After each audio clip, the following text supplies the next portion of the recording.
উত্তর বঙ্গোপসাগরে অবস্থান করা গভীর নিম্নচাপটি সন্ধ্যার পরে ঘূর্ণিঝড় রেমালে রূপান্তরিত হবে। এটি আরও শক্তি সঞ্চয় করে প্রবল ঘূর্ণিঝড় আকারে রবিবার দুপুর বাংলাদেশ ও ভারতের স্থলভাগ অতিক্রম করা শুরু করবে। আবহাওয়া অফিস দেশের 4টি সমুদ্রবন্দরকেই 3 নম্বর স্থানীয় সতর্ক সংকেত দেখাতে বলেছে। এর প্রভাবে জলোচ্ছ্বাস এবং ভারী বৃষ্টির কারণে ভূমিধসের শঙ্কা রয়েছে।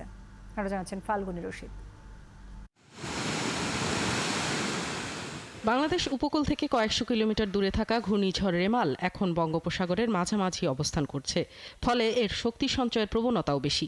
ধারণা করা হচ্ছে ঝড়টি যখন উপকূলে আঘাত হানবে তখন এর কেন্দ্রে প্রতি ঘন্টায় বাতাসের গতিবেগ হবে 89 থেকে 117 কিলোমিটার। এটা যদি ইন্ডিয়ার কোস্ট ঘেঁষে আসতো তাহলে শক্তি সঞ্চয় করার সুযোগটা কম পেত। আর যেহেতু এটা সাগরের একদম মধ্যভাগ দিয়ে আসতেছে, সুতরাং এটার ডানে বামে চতুর্দিকেই শক্তি সঞ্চয় করার জন্য যে পরিবেশ সেটা এখানে রয়েছে। সুতরাং আরও শক্তি সঞ্চয় করে এটা আপনার সিভিয়ার সাইক্লোনও হওয়ার সম্ভাবনা আছে। আবহাওয়া মডেল অনুযায়ী রোববার সকাল থেকেই উপকূলীয় অঞ্চলে রেমালের অগ্রভাগ আঘাত হানতে শুরু করবে।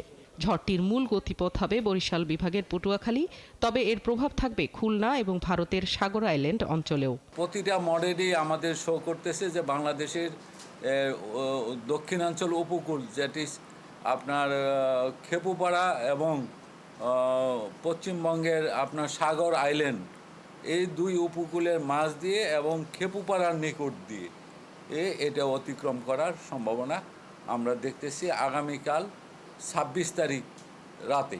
কালকে দুপুর থেকে সকাল থেকে বিভিন্ন কোস্ট বেঁধে এবং এলাকা বেঁধে এটার অগ্রভাবে প্রভাব শুরু হবে। জোয়ার ভাটার উপর নির্ভর করবে জলোচ্ছ্বাসের উচ্চতা। তবে এই ঝড়ের প্রভাবে ভারী থেকে অতি ভারী বৃষ্টি হতে পারে খুলনা, বরিশাল ও চট্টগ্রাম বিভাগে।